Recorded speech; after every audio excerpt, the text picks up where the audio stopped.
Welcome to this edition of Dwyer Tech and Specs. In this video, I will cover RTD temperature sensors. Dwyer Instruments offers many temperature measuring products that use RTDs as the sensing element. Dwyer also manufactures a wide variety of these temperature sensors. RTDs are based on the principle that the electrical resistance of a wire is a function of the temperature, with the resistance increasing as temperature increases. The resistance varies nearly linearly with temperature per the Callendar-Van Dusen equation. The wire used in RTDs as the sensing element is usually constructed of platinum, copper, or nickel. Platinum is the best material as it has the widest useful temperature range while having a very repeatable and linear temperature to resistance correlation. RTDs are made to have a specific resistance value at a specific temperature and are designated accordingly. A common type is a platinum 100 ohm, which has a resistance of 100 ohms at 0 degrees Celsius and is designated as a PT100.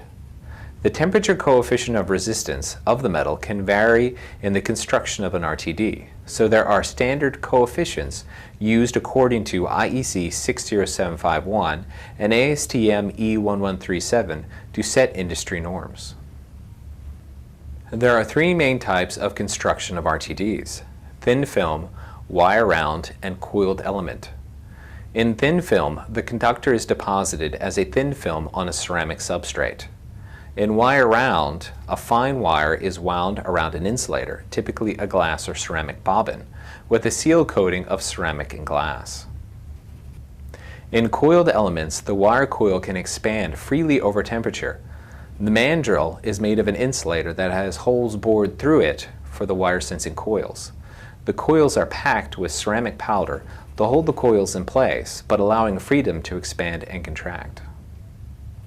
Circuits similar to a Wheatstone bridge are built into controls for use with RTDs.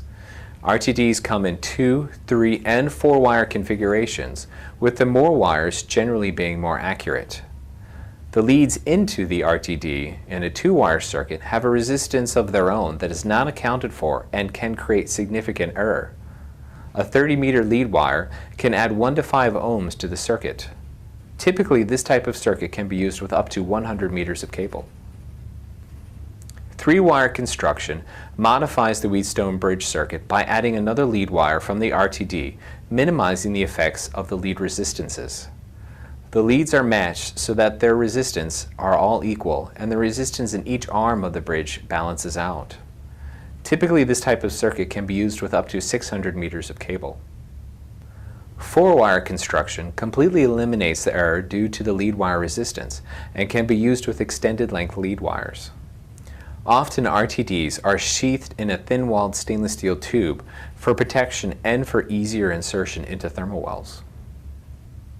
RTDs are wired directly to the measuring instrument, or they can be extended with insulated electrical copper wire.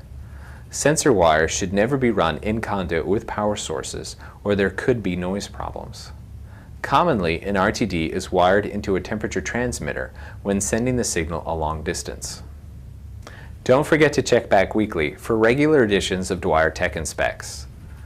Dwyer Instruments. Right choice, right price, right now.